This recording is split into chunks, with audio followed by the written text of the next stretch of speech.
I feel like whenever there's only asynchronous teaching, it loses the social aspect of learning that makes university, for me personally, what university is about. I feel like it's missing this shared construction of knowledge. That's something that's for me a really, really important part. So I am missing this in a lot of the teaching that is going on right now in university.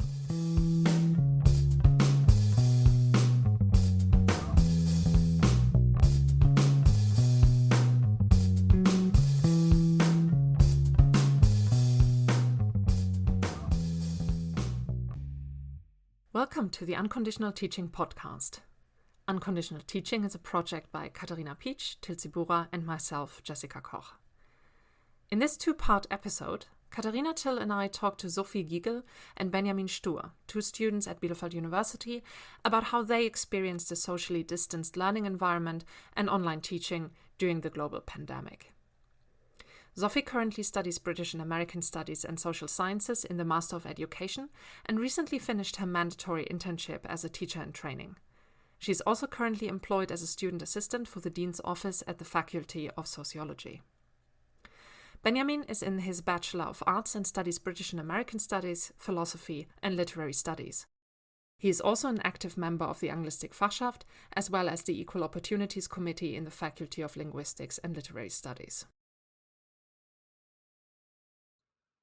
Benni and Sophie, thank you so much for joining us today for this podcast and sharing your experiences with online teaching with us. As a sort of introductory question, I would like you to maybe to describe to us and the audiences to describe a typical day that you're experiencing right now in the pandemic, with a specific focus on what it is like for you to attend seminars online and to participate in this socially distanced, long distance learning atmosphere. Well, I try to get up every day at around the same time, which is kind of going well, actually. Well, while it's hard though, because seminar times are starting at very different times, right? So some days I have to be in a video session at 10 and the other day only at 2 p.m., right? So I then attend 2 to 3 sessions that mostly are actually video conferences, which is very, very draining for me.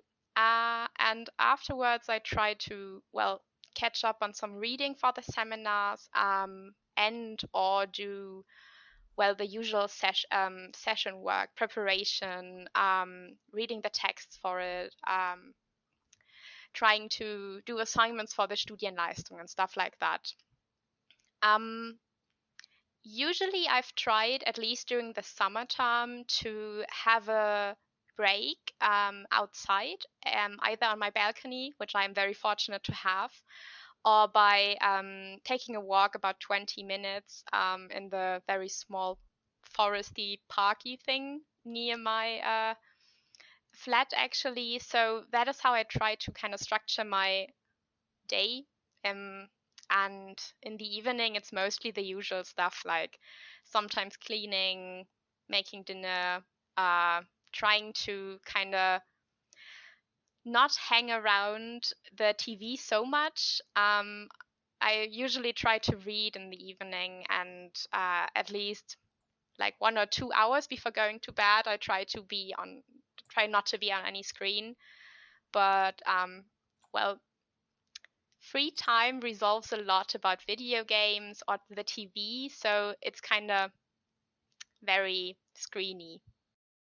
Yeah, so for me, I recently started to try to get up a little more consistently. Like the last 2 weeks, I've been getting up at 6 in the morning because I'm not the most morning person there is, and people piss me off whenever they talk to me in the morning. So it's better to get up before anyone else gets up, so nobody can talk to me, which has been going quite well, actually. Yeah, then I start whatever I'm doing that day. So the moment. I'm doing a lot of Studienleistungsstuffs that I've not done the rest of the semester, because I now have to do it, as every semester. My evenings, I try to spend time with my flatmates. We have been playing a lot of pen and paper lately, which is nice, just to get out of your own skin for once. Otherwise, I'm not really active. I'm listening to a lot of music, playing some video games a little less lately, watching a lot of movies, like basically everything to get your mind off the pandemic that's going on outside and everything that sucks. How many classes are you each taking? Well, last term I didn't take any properly because I was in my practical term, but I've got like 2 to 3 lessons with the students at school, and the semester before that, the summer term, I think I've had about 8. So Oh, wow. it's That's been quite quite a lot. Yeah, it was the second term of my master's, and I had a lot of preparatory stuff to do before the practical term, and it was a lot to do. And the lessons you teach at school, that's probably several times a week per lesson, and you have to prep them and also revise them afterwards and so on? It depends. So because I don't have like courses I teach, it's more like some kind of it's called Ausbildungsunterricht, right? Where I have some courses I follow, and it's basically switching between observing and actually teaching. So I haven't taught a lot digitally, but actually one whole unit on working time models, basically.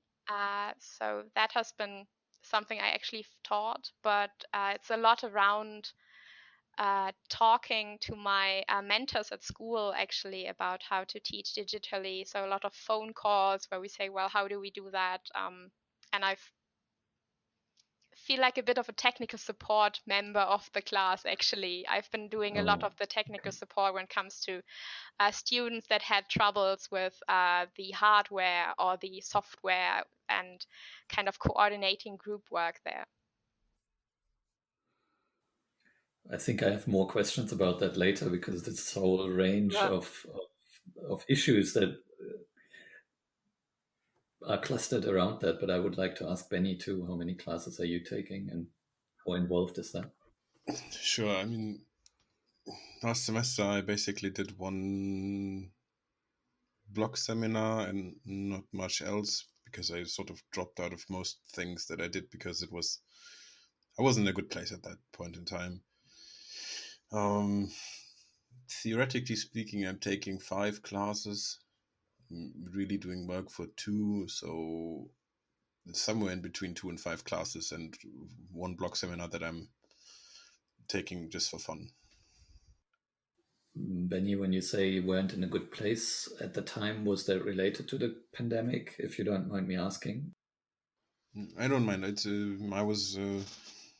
It was partly the pandemic, because it was like suddenly from, hey, I can do whatever the hell I want, and just going out with friends, being in university and taking proper classes in university, to, well, yeah, now you're shut in and you're not allowed to leave the flat. And then I had problems with my flatmate, who is not my perfect flatmate. So I'm a very social person in that setting. I like talking to my flatmates at night, and she's more of a recluse. Actually, she was basically shutting herself into a room anyways, so the pandemic didn't have that much of an impact on her. But I struggled a lot with that, so it definitely took a toll on my ability to do university things. And has this changed now in this new semester? A bit. It's basically like starting my studies again, because way back when I started studying, I had some very similar issues, but I was still able to go to university and talk to people, and now I'm starting to cope with the inability to actually talk to people in person. But yeah, it has improved quite a lot, actually. I'm glad.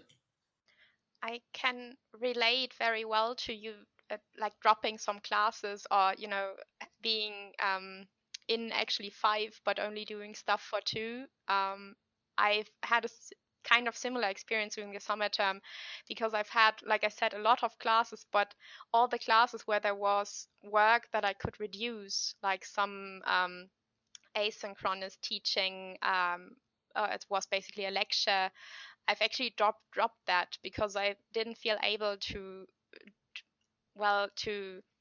confront myself with yet another video to watch, or to listen, the podcast to listen to, on the screen, sitting at my desk, because it was still, again, just sitting here and not being able to talk to people properly. And it takes so much out of you to actually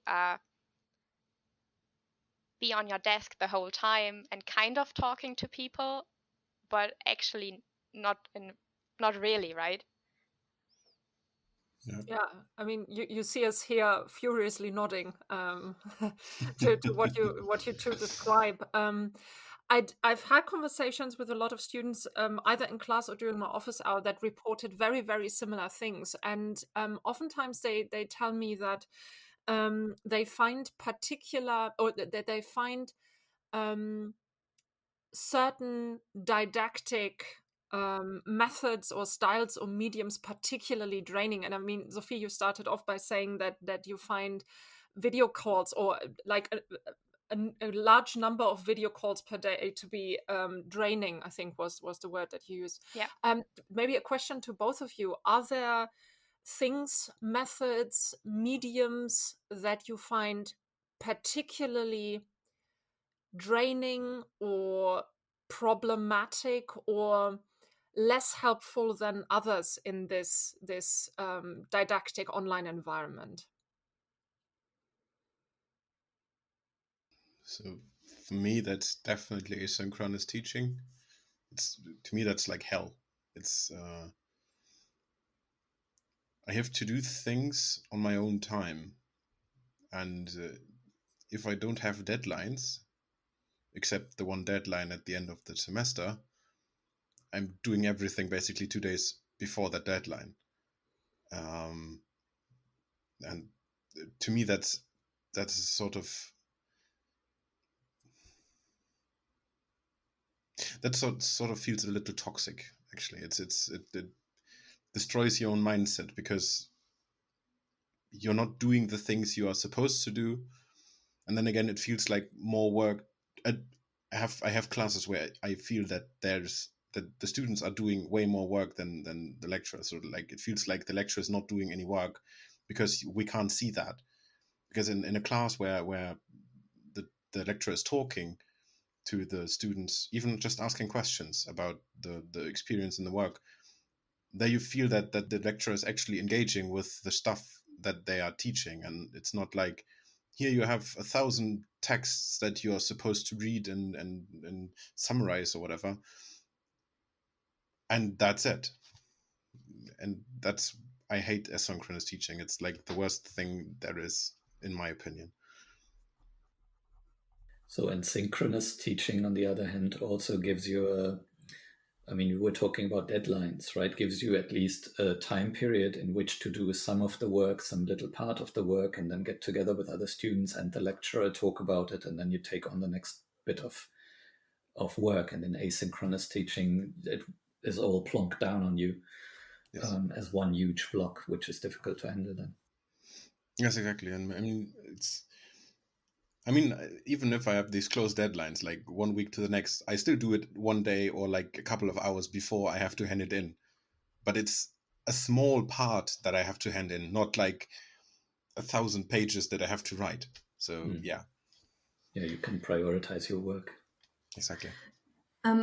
So to me, there were like at least 2 aspects or levels in what you said. The one is it makes it much harder for you to actually structure your work, but there's also a relationship aspect missing? Because, I mean, you said it doesn't feel like the lecturer is doing any work if you're not engaged with them. Is the relationship important, or is it a matter of like fairness that you feel like they are putting in work that is meaningful to you and makes your and does feel to you as if the social contract between teachers and learners is intact, something like that? I would phrase it a little differently and say it is a bit about respect, or like mutual respect. Like, the thing I enjoy about like classes is that, especially in linguistics, that students and lecturers respect each other. They are like, we're exchanging opinions or exchanging knowledge or whatever, and we are all getting something out of it. And that's the thing that I like. And just in some classes it feels like that, and that's also something that other lecturers do in like real classes where it's not asynchronous but synchronous, where it feels like we are doing their research for some paper they want to write.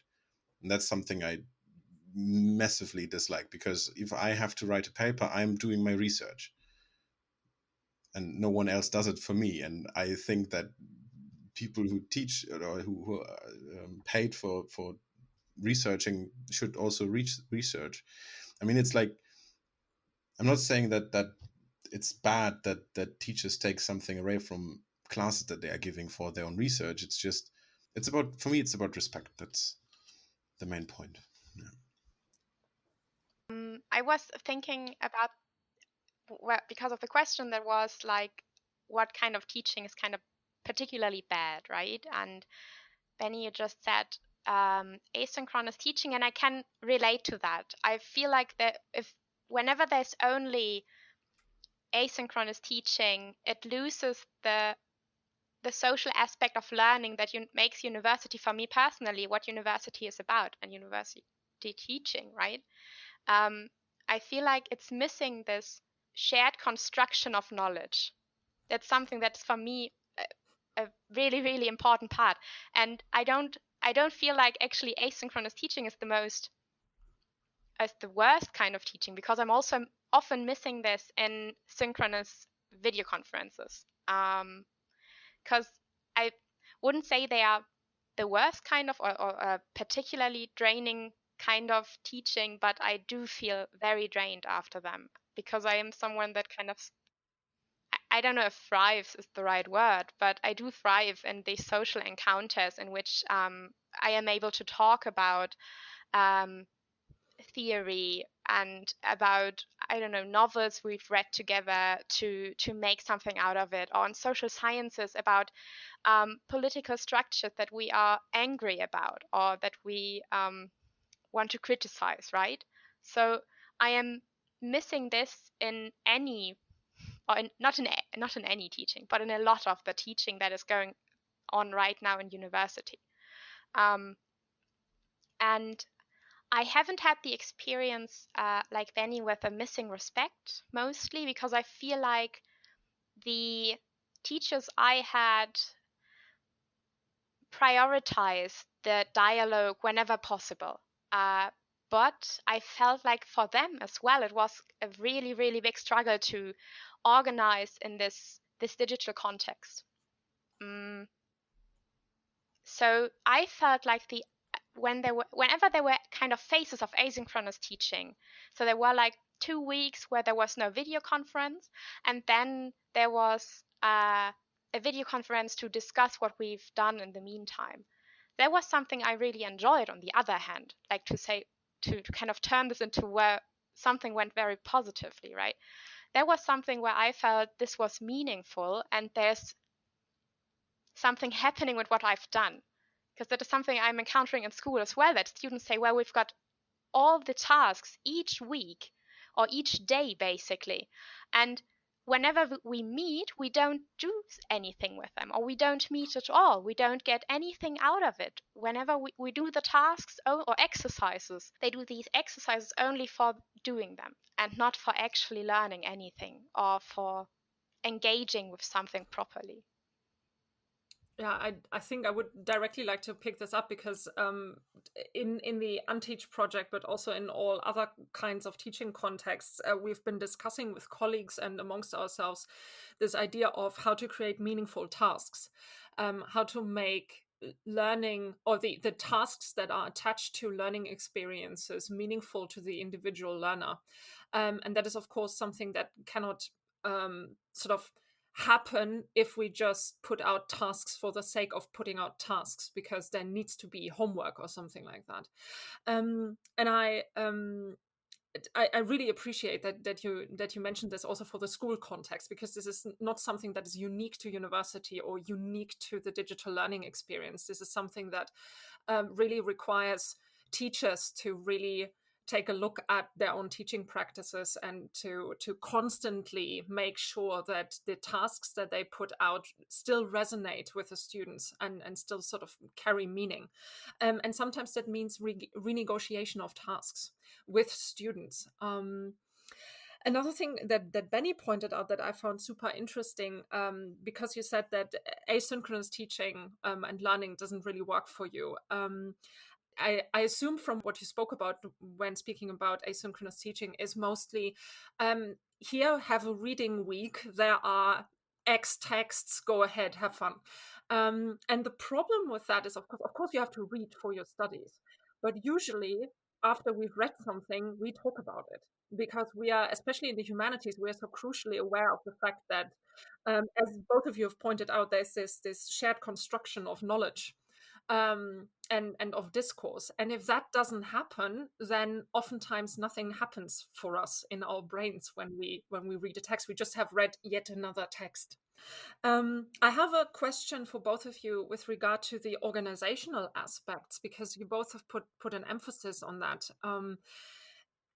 Some teachers may argue that it is in the hands of the students, of the individual students, to sort of pull themselves up on the bootstraps and learn how to organize themselves.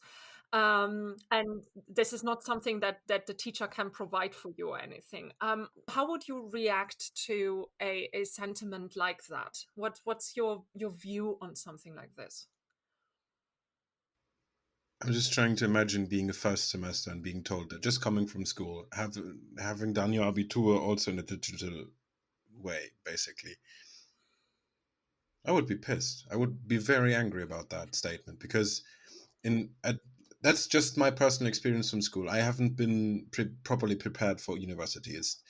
You're getting your tasks, you do them, you get a good grade because you do them, not because your tasks are very good, and that's it. And I did never feel prepared for university when I came from school.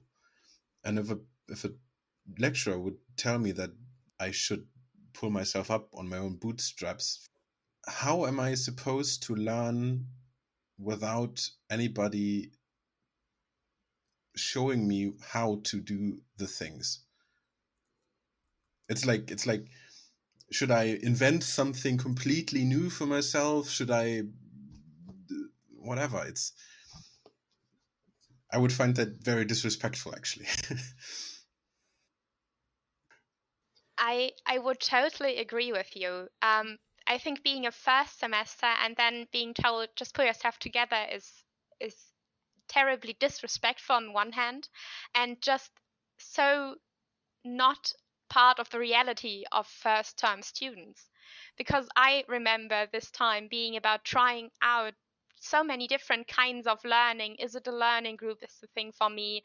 How do I even learn? Because learning at university or preparing for exams, or to be able to prepare for something very specific, or being able to organize my life, basically, because it's not only about university, right? It's about reorganizing my whole life right now. And then being told, just do it. Oh yeah, I just do it. That's obviously the solution to my problem, that you just told me to pull myself together, right? And I felt this trying out phase is something that we cannot really do right now during this crisis, because we are in crisis mode. Most of leisure time that we are able to have is going on outside, if it's going to the movies or meeting friends, anything basically is that isn't walking around outside, is being confined to our four walls ideally. And I personally am a very organized person. Um, and it's usually not very hard for me to structure my day and to kind of balance out doing something for university and well, having some free time, right? But during this crisis, I actually had so it was so difficult for me to actually organize my day, because there was this crisis mode and this whole new way of organizing, because I wasn't able to get out of my flat. Usually, university was at university, and at home I did some stuff at my desk, but mostly my home was about leisure time and about recreational time in which I was able to gain energy. And right now, this is all my workplace. And I am fortunate enough to have an office here, right? But to not have that, that would be terrible for me. And this is hard enough as it is. So yeah, so much to being organized, right? But yeah. Yeah, I mean, believe me, it's terrible if you have to work in the same room that you're sleeping in. I have 16 square meters, and I'm fine with that, but it sucks. Oh yes, the other thing I wanted to say that just came to me was the impact of that statement that you that we started with, on mental health. Like, you're coming from school, you're probably 18, 19, so completely overwhelmed with anything, probably damaged from childhood, teenage years, whatever.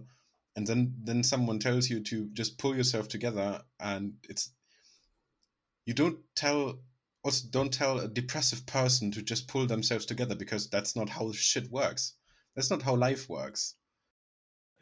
I was going to say, we don't even have to restrict the sort of rejections of a statement like pull yourself together to first semesters.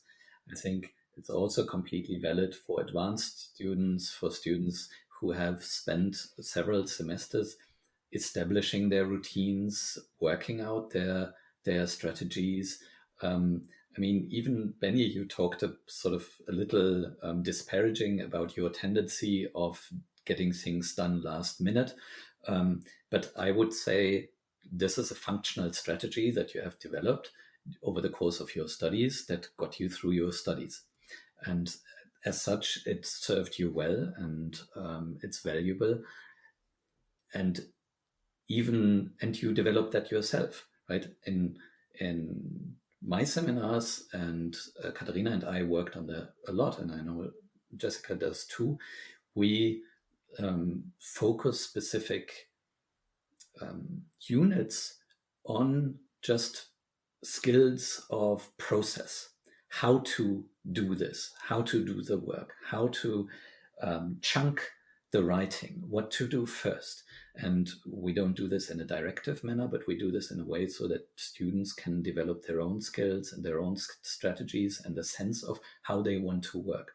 Okay, this works fine when you're sitting together in a classroom and you talk about it and you reflect this and you see the results that students have, and we hope that over a couple of semesters students will find their ways of working academically as professionals and feeling professional doing it too.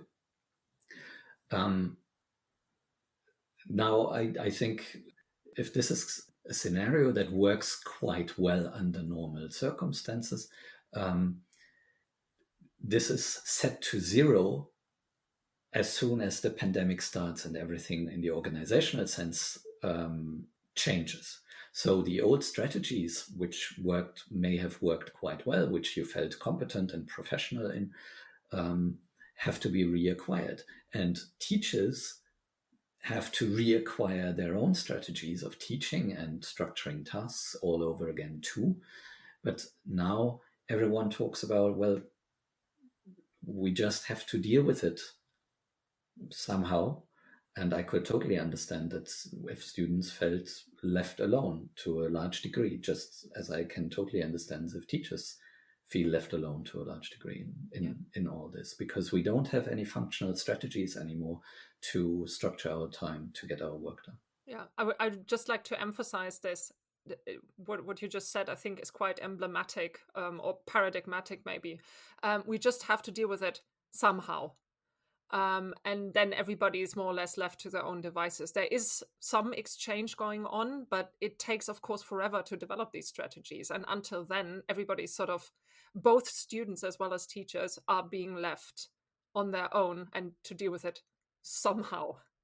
And the exchange is relegated to yet another Zoom meeting, right? Yes. Which, I mean, I find these things completely draining still, and I have a year of experience with this now. Yeah, I agree.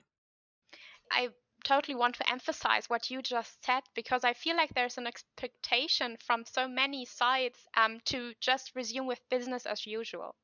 I've got a scholarship actually, and was told, or we were told as people who got promoted by them, that we were expected to, or we are expected to finish our studies in time. So we don't get a general additional semester or anything added to our time of scholarship. And it's stressing me out quite a bit, to say the very least, because I know that I cannot do that. We need to particularly point out the missed seminars, basically, that I wasn't able to attend, and I need a certificate basically by the Prüfungsamt that says, well, this seminar didn't happen, so Miss Gigl wasn't able to attend it. And I think this is a terrible and very, I think, neoliberalistic view on how we do our work at university or how we study. And of course, the same goes for teachers, right? That you are expected to just teach away in this new situation. And it's something I feel has to do with our mindset towards work in, I guess, Germany, or maybe as a society as a whole. I'm not sure about that. But I feel this is this mindset to just go on, do business as usual. It isn't something very different. You can just work from home. And I've noticed during the summer term that just what you said, to that all the routines I've had weren't working anymore. And it was something that stressed me out immensely. And I needed to take days off work because I've overexerted myself on some days, because I thought, well, you've now had your 2 to 3 video conferences and can now do the text for the next 2. And I just sometimes broke down the next day and wasn't able to, well, I was able to get out of bed, but then I went on my couch and didn't get anywhere from there because I was just so exhausted and in crisis mode. But still, in my mind, I knew that I was expected to just finish in time. So that's, just to emphasize your point, basically. Yeah, and I think it's in that case, students and teachers, I think, are not different, at least in this one regard. It's super draining for all of us. And I have these same situations, Sophie, that you just talked about, where you've spent your whole day in Zoom, you're totally over Zoomed. Yeah. And as you put it, everything has been very screeny, as you said. And the next day, your brain is just on the fritz, and you need something else. And I mean, this is difficult for me, but I can't imagine what this is like for students who have to go to classes and then maybe to group meetings, and then they also maybe even work from home, and they spend their whole day in front of their laptop speaking to so many different teachers with so many different demands. I mean, I know what my demands are because I'm always the teacher in my seminars, but for students who are faced with 5, 6, 7, 8, 9 different teachers or lecturers, this is always being faced with different demands, different etiquette, and so on and so forth, and sort of micro regulations and administrative things that need to be adhered to. So for students, this is, I think, additionally challenging in the regard of like social navigation, as it were, plus the whole screeniness of the thing. Just to add to this, I think there's a huge difference between teachers and students in terms of control. I mean, of course, teachers had and probably still have to figure out how they want to teach their classes, but they are in control of the formats that they are choosing. Students just can like say, okay, I need to take these classes. One is like very seminar like, only that the seminar sessions are held in Zoom. The other is like just completely asynchronous, where you don't talk to your lecturer ever. The third is just a different format, and you have to just make do with all of that, and you're not in control of any of that.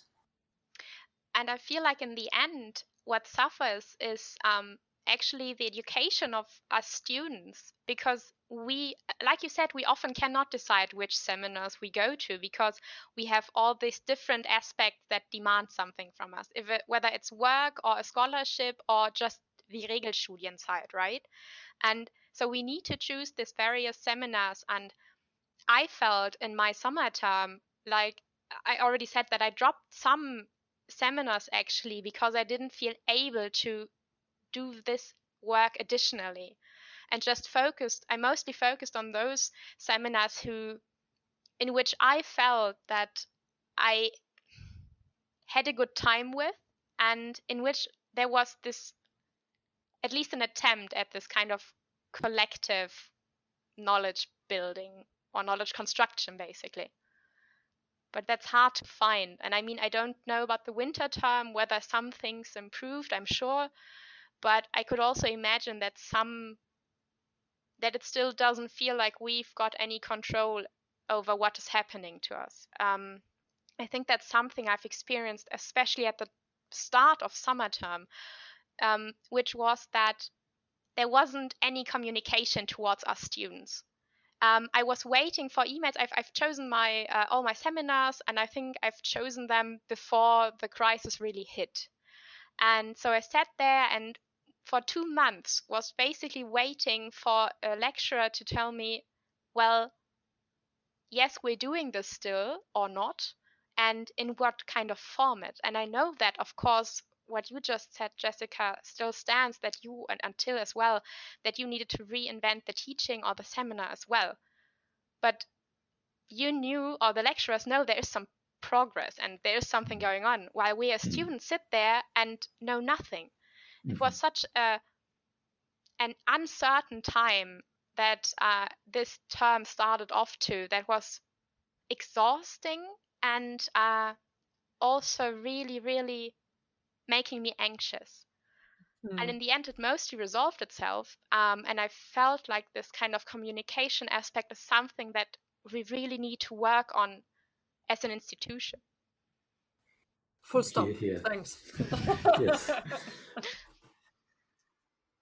So to roll back a little further than that, I just wanted to say that the physical act of leaving my flat and going to university and being in class, that is work too. So not doing that, to just getting up from my bed, walking the like 2 meters that is away from my desk, is not going to work for me, and or walking to work for me, and being in class, discussing with people, that's work. And that's something, whenever I came home from that, I felt like I did something.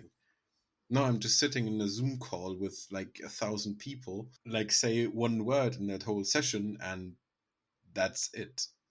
Also, I'm not very good at listening to people on a screen. I get very distracted very fast. People underestimate how hard that is. Yes. To keep attention when you're looking at a two-dimensional screen. It's a bit bizarre, really, because we are all experiencing it, and yet there are still people who go like, well, I mean, it's easy. You just, particularly grandparents and parents who don't know what this is like, they're sitting there and telling my students when they go, like when they're meeting for coffee or something like that, and they say, well, it must be so easy to study right now. No, it isn't.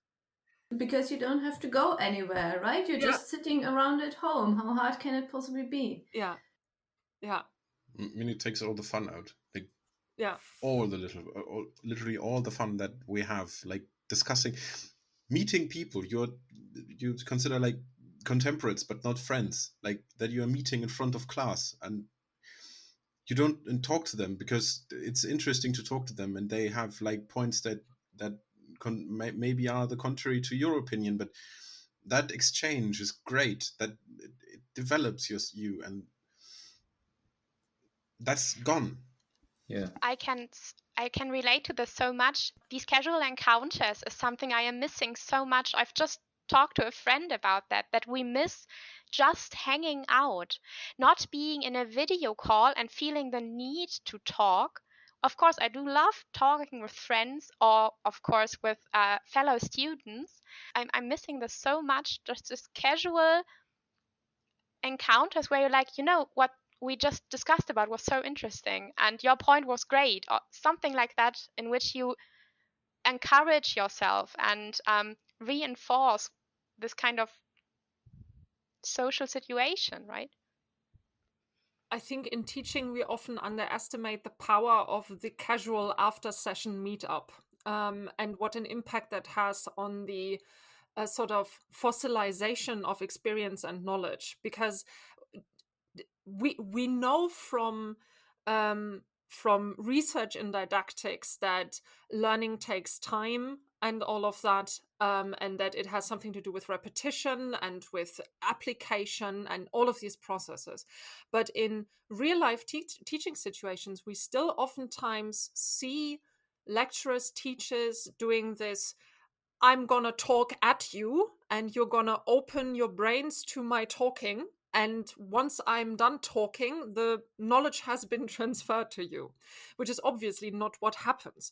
The same doesn't also apply to reading texts, for instance, but it is the talking about it after class with other students that oftentimes leads to these level up moments, these small epiphanies, doing homework together, preparing for presentations together, having this physical exchange of ideas in a physical space, moving around paper together, because learning is also haptic in a sense. It has something kinesthetic to it. And not being able to tick all of these different boxes makes learning and intellectual academic growth so much harder right now. So when students tell me they miss the casual meetup after class, like just going for a coffee or something like that, I have to take this very, very seriously for exactly these reasons. Because meeting up for coffee, talking after class, is not just, hi, how are you doing? It's oftentimes also intricately linked to the success that students have when it comes to learning experiences. I've also heard this from other students, that just the 15 minutes before classes, where they go to the classroom, they sit in class, they sit together in the same place or with new people or with the same people.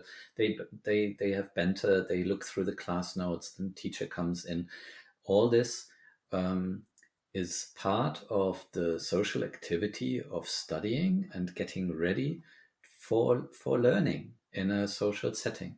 And a Zoom call is being switched on the minute before, and everyone's muted, nothing's happening, everyone's videos is shut off, and then the teacher comes in and this starts. This is so different and leaves barely any breath to get used to the situation or to get ready for the class, and then you're thrown into it and you stare at these little tiles, and this is really difficult to get comfortable in the setting.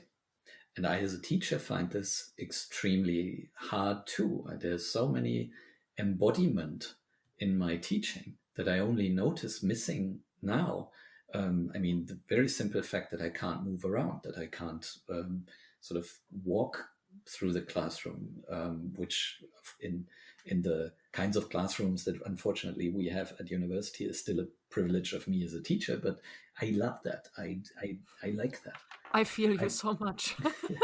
I pride myself on my Tafelbilder, right? On the work that I do on the blackboard. consolidating information, cross-referencing thoughts, keeping track of ideas. And students find this helpful too.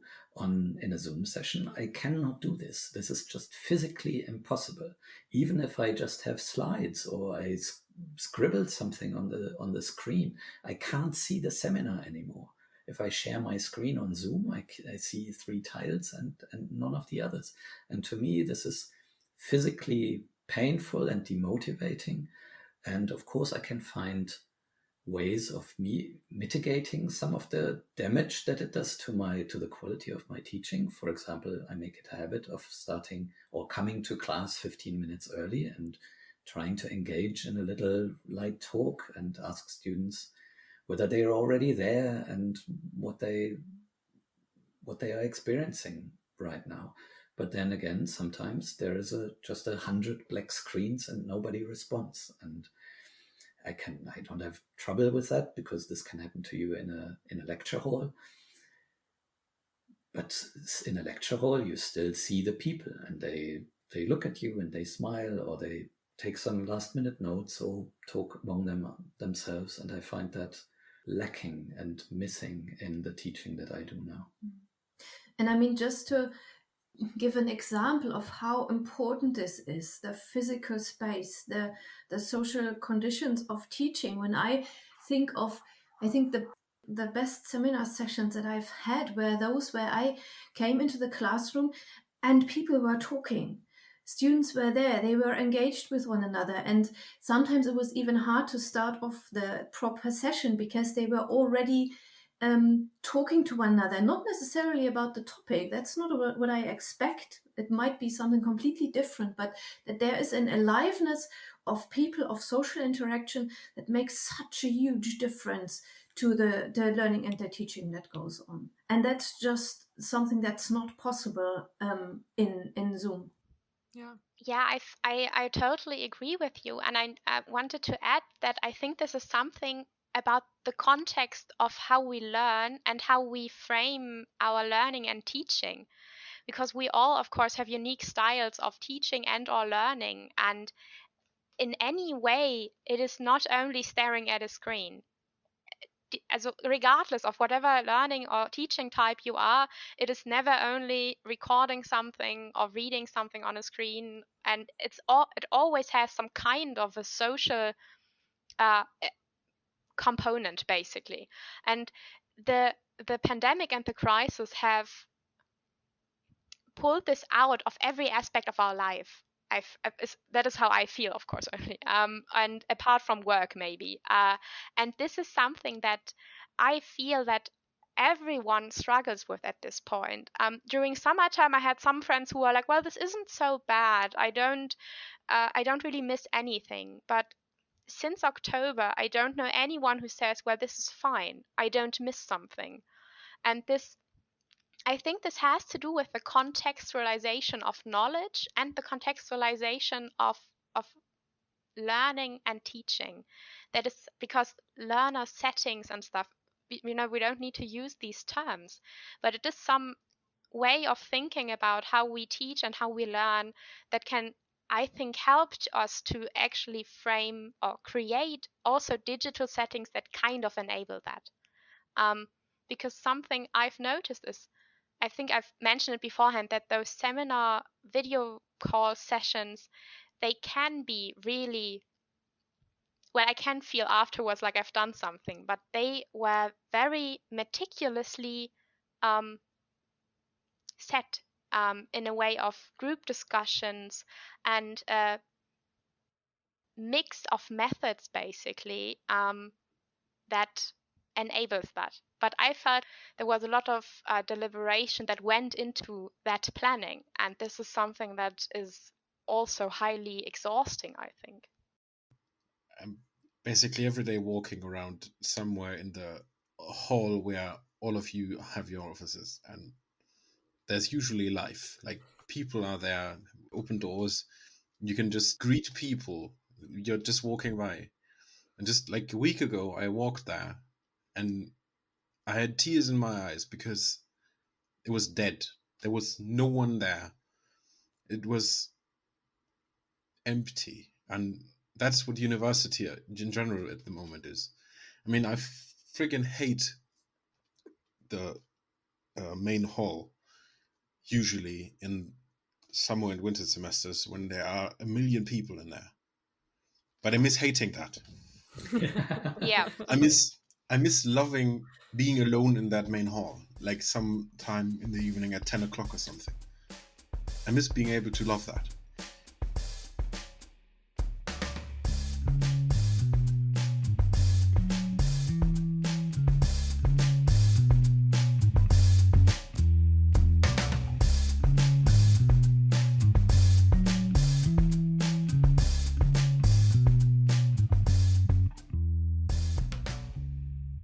Thanks for listening. Unconditional Teaching is a project by Katharina Pietsch, Tilsi Bura, and myself, Jessica Koch. Music by Lily Olason. If you want to know more about our project, head over to unconditional-teaching.com. Do you like our content and would like to engage with us? Check out our comment sections or contact us via team@unconditional-teaching.com.